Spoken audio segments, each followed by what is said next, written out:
And we are live. Hello everybody, this is Tamer Bloba, and I'm coming at you guys with a really special interview here. I have Andrew, the community manager from Skymill Studios here. Hello. He has been kind enough to agree to take on this small interview with us. So, Yeah. before we get started, I just wanted to say thank you to Andrew and Rob and the whole Skymill team for all the work they've done on Kindred Fates and for allowing this interview to happen in the first place. Thank you. Thank you for having me.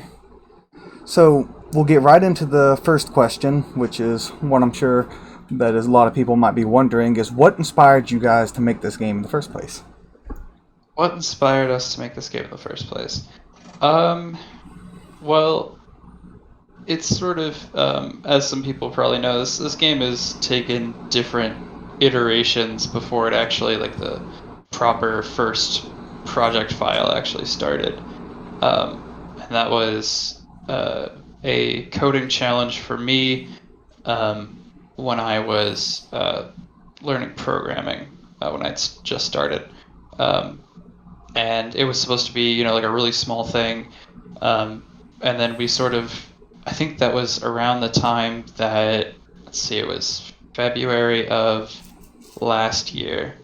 So the end of February. So I think that's the time when the Sword and Shield trailer came out. And we were sort of seeing everyone's reaction to that. And of course, like, we had our own thoughts about it. And we sort of thought, well, I think we saw the Wild Zone. And that sort of got the cogs turning again. Because of course we had thought about it before. But seeing the Wild Zone sort of brought that back into the forefront of our minds. So we were like, well, if we're already going to do a small little game that, was going to go nowhere, it's, it might be published, but it's not going to be like, it's going to be like one of those games in the Steam store, that you click buy and don't really think anything of. Might as well, give this a shot. And then as we were sort of designing it, its scope kept on growing and growing. And then we started, pumping all these other ideas into it, and it's like, well, if we're gonna do an open world monster battle game, then I would, I'd love to have branching evolutions so that every evolution feels like a choice, and it's not, and it's exciting. And I, like, me myself, I'm always a fan of player choice, so I tried to put as many of those sort of design ideas in there as I could. So I mean, that's where it came from. Yeah, I definitely like the way you guys are going with the whole player choice meaning a lot. That is one thing that is really exciting about this game. That I think it's going to really set it apart from a lot of the other games in a similar genre. Yeah, I hope so. Another question I had for you is, what would be your favorite kinfolk that has revealed so far? I've seen a couple people in the community ask this question as well. So that was that is revealed. Yes, that is revealed. Okay, because if it wasn't revealed, then it's like, oh well, Yeah. this one that you guys don't know about. Yeah, so is revealed. I don't know. I am a really big fan of meching, also known as Iron Fist. He's got an official name now, and I'm gonna try and push. I've already been trying to push Rob to, like, make that formalized and put out to the community. So hopefully we will rename Iron Fist shortly to his official name. And so I'm a big fan of his design. I'm a really big fan of Gladius. I got a huge soft spot for mechas, so that's kind of it. And probably Bakinawa as well. Yeah, I do agree that the mechas are one of the ones I'm really interested in to see some more designs thrown out there as well from you guys. That's something I'm really looking forward to. So I can understand why you Yeah. would say that they're some of your favorites so far. Yeah, my baby is Yeah, good old Twilight Purifier up on the progress board that's probably not going to move for a very long time. He's my favorite. He is absolutely my favorite, but gotta you guys will see him, and oh boy when you do. But yeah, Uh, gotta keep my mouth shut for now about him. as your baby, that does mean that you had a hand in designing him, correct? I just wanted to clarify that. Yeah, it was my design. All right. Um, it was Don Pablo, of course, that did the art, but it was my design. All right, I won't ask you any more about that because I understand the secrecy and No, everything. no, it's fine. So next up, I wanted to ask, what feature are you most excited about that's going to be coming to Kindred Fates? What feature? Um, hmm. So the advanced environment interactions is something that I'm really, really looking forward to. Um, it's yeah, it's something that I think, depending on how far we're able to go with it. I know we want to do like as much as we possibly can with it because you see different TV shows like growing up as a kid, like Digimon, Pokemon, all those shows that like they're smashing boulders into each other and they're like lighting forests on fire, and you're like, oh wow, and then you pull out your DS and you're like, Charizard, use flamethrower, and it's like a little pixel VFX, and you're like, that's not nearly as satisfying. So that's something that I really look forward to. Um, and yeah, I mean, as far as the short term goes, the Alpha Arena is definitely very excited for. But Yeah, we're all very excited for that, I'm sure. yeah, All right, so that's actually a good segue into the next question I was going to ask is, will you or other members of Skymill be playing in the Alpha Arena? oh yeah, of course, absolutely. Uh, I know that. I mean, I already currently am. Me and um, Rob Senior, also known as SM Dad, have been playing the crap out of it, trying to make sure that it's all it's as nice as it can be for when you guys get a hold of it. So we can Um, expect to actually be able to have some matches against you guys, possibly? yeah, absolutely. Yeah, All right, that's definitely cool to hear. at Getting least involved with the me. I'm community. sure there's others. Still on the subject of the alpha, do you plan on hosting any tournaments for the alpha, beta, or full game? Yeah, it's something we plan to do. Um, Probably can't give any specifics about it just because it's not something that we're um, thinking about too much. But it's something that I'm personally very excited for. I know Rob is very excited for as well. Yeah, that's something I've seen a lot of the community ask about and talk about a lot. So it's good to hear that you guys have it on your mind. Yeah, I absolutely want to. Now, this was another question I received from someone was, what do you guys hope to achieve with the game? You know, like how some games want to tell a great story or introduce genre changing mechanics, for example. Do you guys have any similar big giant goal like that you're trying to achieve with this game? Yeah, there's a lot. I don't know if we definitely. I know that we set out with this in mind, but it sort of is as we've come this far. It's like, oh, you sort of look back and you're like, well, that wasn't the original goal, but we're definitely trying to do it now. Um, yeah, most of it falls into just trying to put something out there to make the genre more exciting. Push the genre forward. Rob always says. So action combat, permadeath, um, the in-depth story that we're doing. So trying to trying to deliver on the idea of a open world monster battling game that people have been really excited for, really wanting. You can go anywhere, explore anything.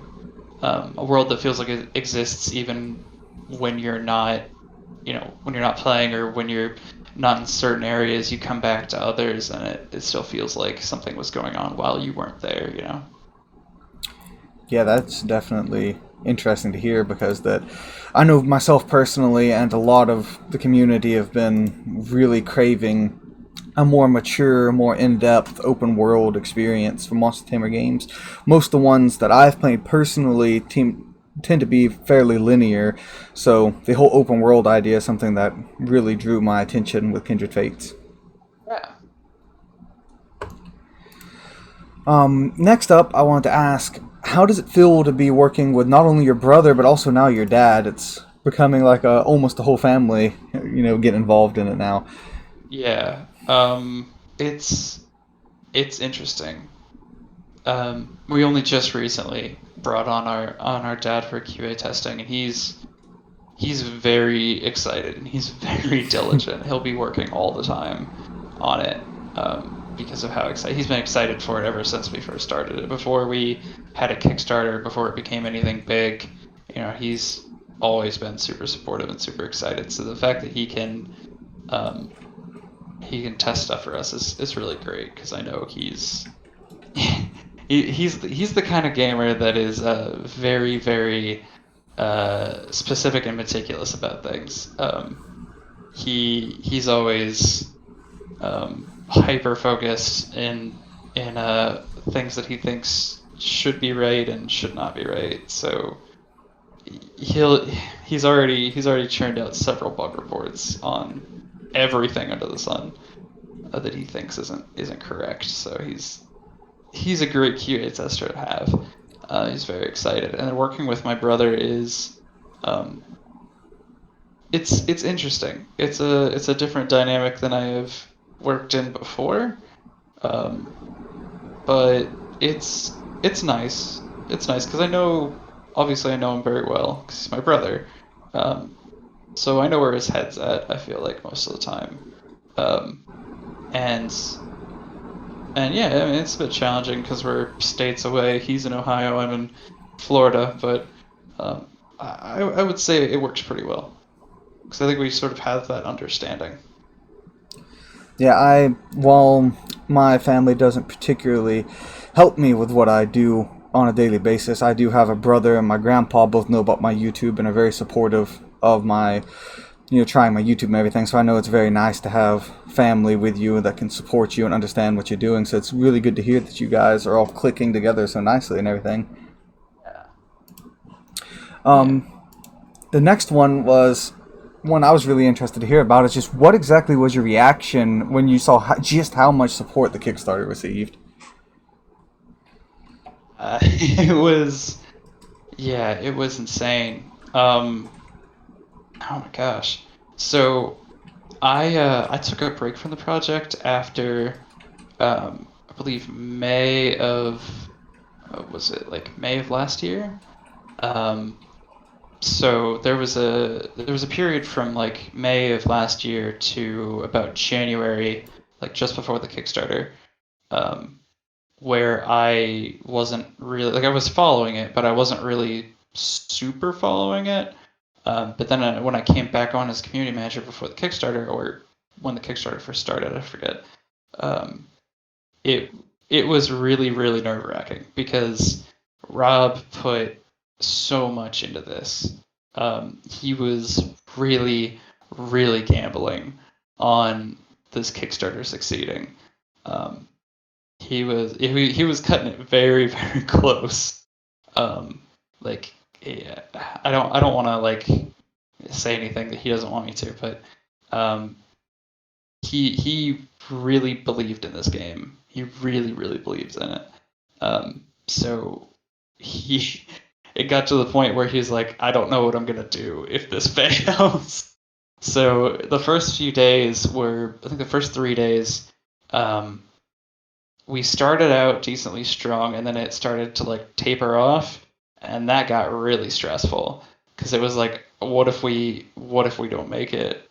Um, and then I believe it was when A Drive covered us that we went from not worrying about if we were going to make it to passing our goal and then immediately passing the second stretch goal, like just within a few days. And it was like absolutely blew my mind. And then you would watch like we were watching the Kickstarter all the time. We would always all have it, on our phone, on our like computer, just always in another tab to just check back, and like you would see it refresh faster than like it would go up as fast as Kickstarter could refresh, and it was so insane to see that. Like, I never could have imagined that the game that I sort of was throwing around ideas with my brother, sort of sitting on his floor. Um, like talking about how no one's gonna enjoy this. Like that game, was making all of these people that excited too. So I mean, it was insane. And then the last few days, oh my gosh, like we hit like 4 days left, and we were at I want to say like $400,000. And I was like, all right, so I mean, this is the end. No, we've gotten as much money as people are willing to give us. And so I made the whole promise of like, if we hit 700,000, you know, um, within the last 24 hours, it was less than 24 hours left on the Kickstarter. And I said, if we made 700,000, which we were over 100,000 away, we were below 600 at that point. Um, I was like, if we hit 700,000, we'll climb Mount Everest in a clown costume for you guys. Thinking, obviously that's never going to happen. And then we got within a few $100s of that 700,000 when you added the PayPal um, to the Kickstarter. And that just absolutely blew my mind. Can you Yeah. still climb Mount Everest with a clown costume? I don't think so. Not anytime soon. I'm kind of needed. Yeah, I mean, we want them all to be completely and utterly safe, and I hear climbing Everest is dangerous, so let's not send them up Everest in a clown costume. I mean, just after the game comes out. I'm not needed after that point. No, you'll always be needed as the great community manager you are. Thank you. Next up is it possible you could tell us just how many people have purchased Alpha Access at this point? Just how many people have purchased Alpha Access? Let's see. So, don't know the number off the top of my head, but I might be able to give you a really quick ballpark, really quick here. Let's see, about probably over 5,000. So we're expecting to have a pretty good audience for the Alpha then. Oh yeah, should do. Yeah, and I'm sure a lot of people will upgrade their packages Yeah, once they see once they're able to like watch videos of the alpha and everything. I'm sure there'll be a good amount of people that upgrade. yeah, I've seen many people saying that they want to see the gameplay and before they commit, and I truly believe that after they see the gameplay, we're going to see a bunch of upgrades myself. Yeah, I don't blame them for that at all. I mean, that's probably the same thing I would do. So, So next up was, what type do you feel will stand out the most or be the most unique when compared to other Monster Tamer games? so I think probably Gaia, and Gaia isn't really my favorite just personally, but I think it's really special because I think it'd only really be possible in an action combat way. Just the idea of like a minion focused uh, thing. Like I don't think there'd really be a intriguing way to do that in like a turn-based game. So I think that'll really show off um, the fact that we're able to do action combat and do it well. Hopefully, that and I think fire is something that people are pretty used to, but I think um, seeing how our characters work, hopefully that'll be really exciting for a lot of people. My personal favorite, I think, is going to be Light type, but Gaia alone, the way it's been described, like you said, I think that it's going to be so different that I'm just so hyped to see how that works. Yeah, I've seen some concept art that's come out recently that you guys aren't privy to, but it's looking really interesting. There's some really good ideas there. Yep, I can't wait to get my hands on Gaia in particular. I mean, just the game in general, but Gaia, Yeah. something I've been really really interested about how it's going to play. Yeah. All right, so the next question. It's been said more than once that giving Kinfolk sentience has created some big design challenges for you guys. Can you speak more on that and tell us what kind of challenges this might have been? Gosh. Yeah. It's hard because there's some series staples, or I shouldn't say series staples, some genre staples at this point. You know, like breeding and like obviously breeding, battling, and capturing are very, very like essential mechanics. And those, all three of those, are incredibly hard. Especially when you throw in the fact that we wanted to do permadeath. Like, how are we gonna justify these kinfolk like choosing to fight to the death for you? Like, that's that's difficult. Um, and you know, you've got to be able to somehow capture them but have it not be like a lot of this was like, okay, they're sentient and they fight for you, but you know they get to also have an opinion of you, so that means it's also possible that they don't like you. So if they don't like you and they're fighting for the death for you, that's slavery. Okay, well, you know, like it was a lot of like dancing around like really horrible things. So we ended up with some really good, really elegant nice solutions, but man, it took a long time, and it was like I understand why other games choose for them to um, not be sentient, because yeah, it. I personally am glad you guys went with the sentient route because I think it's going to add a lot of depth to the game. So I'm glad you guys decided to brave those challenges and go on through with it. It was rough, but we got solutions that we're all happy with now. So, for those of you who are aware, Andrew has done a book reading in the past of the Pied Piper, and I thought I'd ask if you ever plan on doing a similar book reading in the future. So that's tricky because I kind of want to, because I've received many compliments on it, but it's not something that Rob really wants me to do. Um, and then it also like finding a book, it would be tricky because he can't do something that's like copyrighted, obviously. So that's why I did the Pied Pipers, because I had to go really far back. Um, yeah, so because it was supposed to be Dr. Seuss originally, but then it's like that's copyrighted, so can't do that. Um, so if the opportunity ever presents itself, I would like to, but I kind of have to have an excuse to. Yeah, I enjoyed your reading of Pied Piper quite nicely, actually. That was the first time I've ever Thank heard the you. story. Oh yeah, we will riot for you. Please don't riot for me, because I'm still the community manager, so I'm the one that has to deal with that.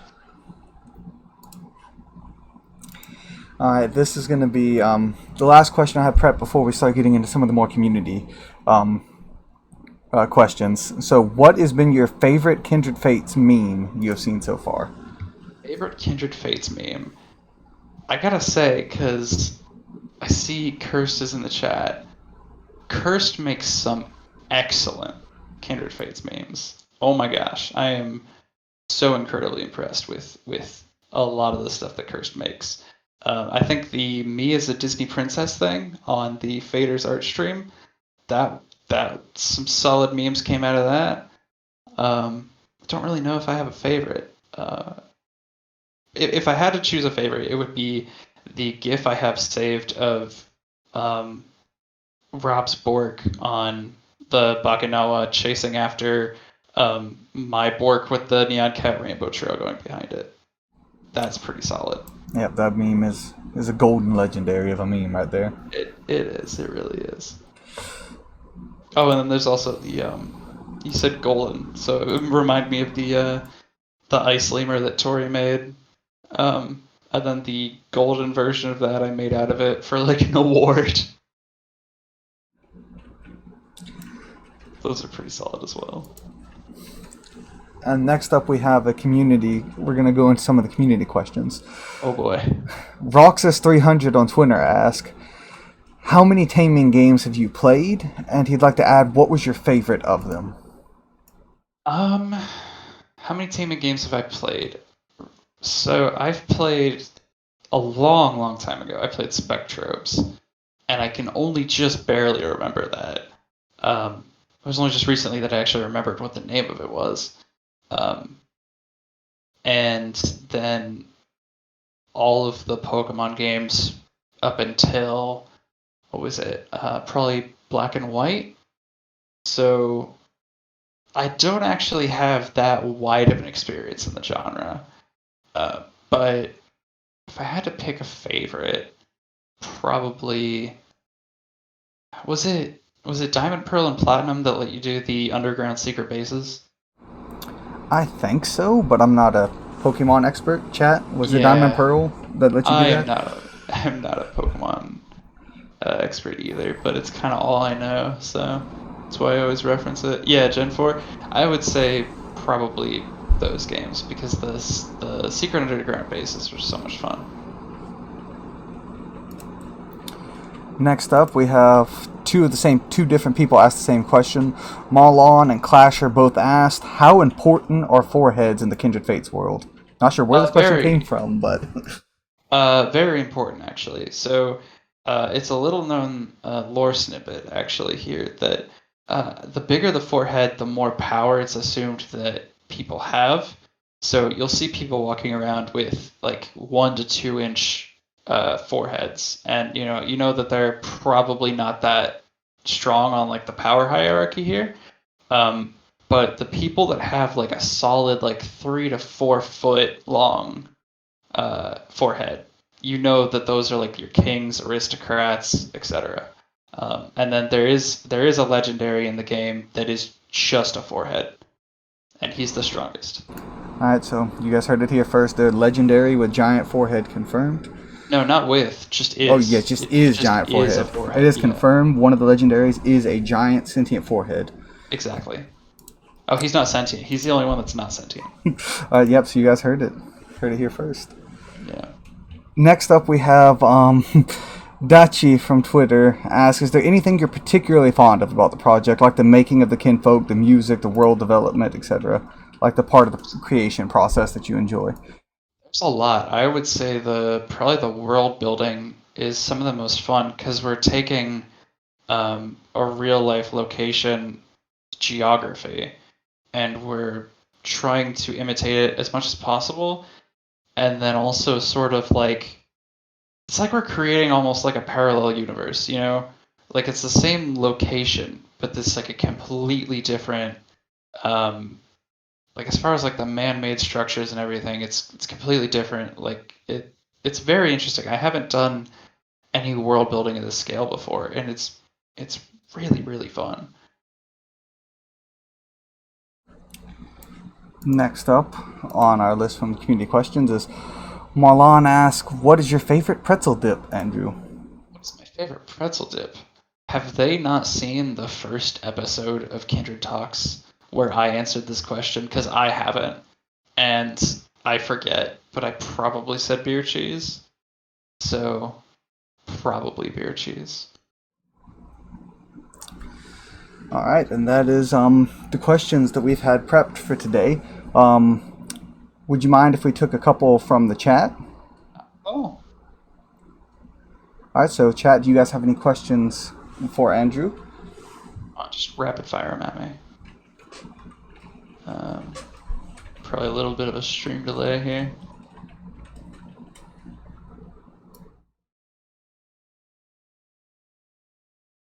Let's see, who do we have here? We got Roxas, got Cursed, Ducky, a lot of really good people.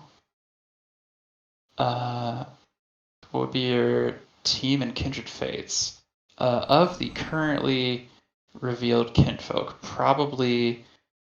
um, hmm, probably Mechang, Gladius, K-Knight, and let's see, who would I round that out with? Maybe Costrix.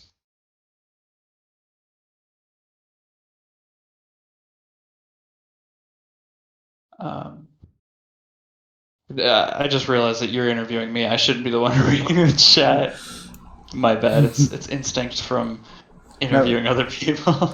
it's fine. Um, Next up, I think Xavier asked what's your favorite Kinfolk so far, but we answered that earlier, but you can do it again if you want for him joining the stream lately.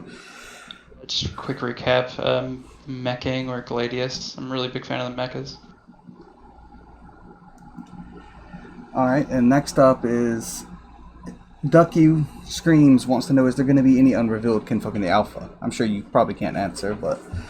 No, there's not. Alright. Not in the alpha. Yeah, not in the alpha. Well, Uh, not. Well, I should rephrase that. Not when the alpha launches. and Not when the alpha first comes out. he also asked if there's going to be something interesting in the concept art, the puzzle. Interesting in the concept art, the puzzle one. Oh, the one with all the puzzle pieces. It's gonna be something interesting. Yeah. Yeah. Guess you guys will have to find out. Yeah, the way you say that makes me even more interested in it than I already was. Oh. Okay, next question. Alright, so anybody else has any questions? Oh, wait, yep. Roxas has a question. Roxas is asking if the combat arena is going to have a PvP focus. Yeah, it's gonna be a PvP thing. Alright, Ducky, I'm pretty sure we can't talk about Kinfolk on the progress board. He's asking about Noble Thorn and Quiet Prophet. This is what about? Oh, I'm guessing that's an add-on to the unrevealed Kinfolk and Alpha question. Let's see, I would consider them unrevealed because you don't know exactly what they are. You just know their code name. So yeah, my answer still applies. There's not going to be any unrevealed Kinfolk in the launch of the alpha. Alright, here's another good one. Is there something you'd like to include in the game but you can't include? Something I want to include. Yeah. It would bring the whole thing way out of scope, but I'm a huge big fan of like, how do I say this? Like colony building. So I would love to be able to, um, like add some. Let's see, what's a game that would be a good example? I'm trying to think. Something maybe like RimWorld or something like that? Yeah, actually, a lot like RimWorld, but less of like the manual building of it, more like I guess city skylines. But even that's like the bad example. Um, like like upgrades and like building onto existing things. Like say you have a I guess Banished is a good example. If anyone's played Banished. But that would be like way out of scope, and so that's not gonna happen. But it's something I'd like to do. Maybe for Kindred Fates too, you never know. If there is one, don't know. Another question is, it's hypothetical, but I'm curious. I remember hearing that you can defend yourself without kinfolk if you need to. Does doing that too often lower your bond with the kinfolk as they think you don't trust them? Let's see. How can I answer that? And you can always hit us with a can't talk about it right now if you need to. Yeah. I want to try to avoid that if I can. So different kinfolk have different personalities. So it is a hypothetical. I don't actually know the answer specifically one way or another, but I will say that if that is a thing, then because kinfolk have different personalities, some would be okay with that and others would not be okay with that. If it is a thing. Alright, so do we have any more questions for the chat before we wrap things up a little bit? Ducky, I do believe it has been confirmed you will be able to do a small amount of fighting in your with the human, correct, Andrew? I feel like I remember having Rob say that too, but I can't, and it definitely kind of seems like that from the Kickstarter trailer, but I can't remember anything can't remember any specific examples, but I want to Yeah. say it could be the Mandela effect going on here, but I don't know. Yeah, I don't believe that you guys have revealed anything specific, but I do recall someone saying that it was true, that it will be there, but no specifics have been revealed. So I we'll want to say that it was on a Kindred Talks, because I feel like I remember hearing Rob say it. yeah. So we'll just kind of leave that one as to be announced type thing. All right, anybody else have any questions? Would you play KF yourself? I've been playing it for the last few weeks. Yeah, it's safe to assume that Yeah. Andrew would indeed play it. I'm going to be playing it for the next 3 years. And it's not going to be fun. It's going to be me doing the most boring things over and over and over again, and recording myself doing the same thing over and over and over again. Would you mind if you show some footage? I wouldn't mind, but my boss would, and I would mind if I lose my job. Yep, this is a spoiler-free stream, I'm afraid.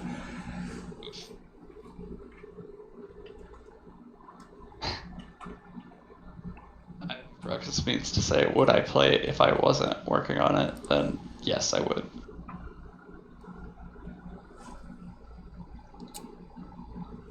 All right, I think we'll start to wrap things up a little bit here. It seems like most of the questions are starting to get into a little bit of spoiler area, but we'll take this one last question though. Would you be interested in creating a paid DLC if the game is a huge success? We've talked about it a few times internally, and I think once or twice maybe on a Kindred Talks. But it's that very DLC is a tricky thing, because the last thing you want to do is have people say, "Why wasn't this in the base game?" You know. So you have to make it worth it, and we would, if we were going to do that, and we're not opposed to it. We would definitely make sure that it was worth what it is, and it wouldn't feel like it wouldn't feel scummy, you know?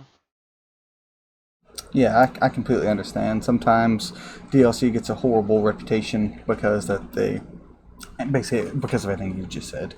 Yeah. And sometimes it's done very well. So it's gotta be careful with it. So, before we end things up, is there anything you would like to add that hasn't been talked about? I'd like to add that Monster Tamer Bloba is an absolutely fantastic guy. And so kind. And that Andrew is an amazing community manager and is awesome for doing this interview. So, thank you guys. Why do you gotta do me like that? Thank you guys for watching. The release date for the final game is going to be in 2023. Alpha is coming out no later than November, right? Currently, yeah. And do we have a window for beta? The window for beta is a bit tricky, but I know we've said 2021, but that could move a bit. Back or forth, really. Alright, so there you guys have it. Thank you all for watching. You can find out more about Kindred Fates. There will be links in the description once this video goes up onto YouTube. Otherwise, you can just look up Kindred Fates and join the Discord, check out their YouTube, watch some Kindred Talks for a lot more interviews. And overall, thank you guys for watching. Tamer Bloba signing off. I hope you all have a wonderful day. Goodbye.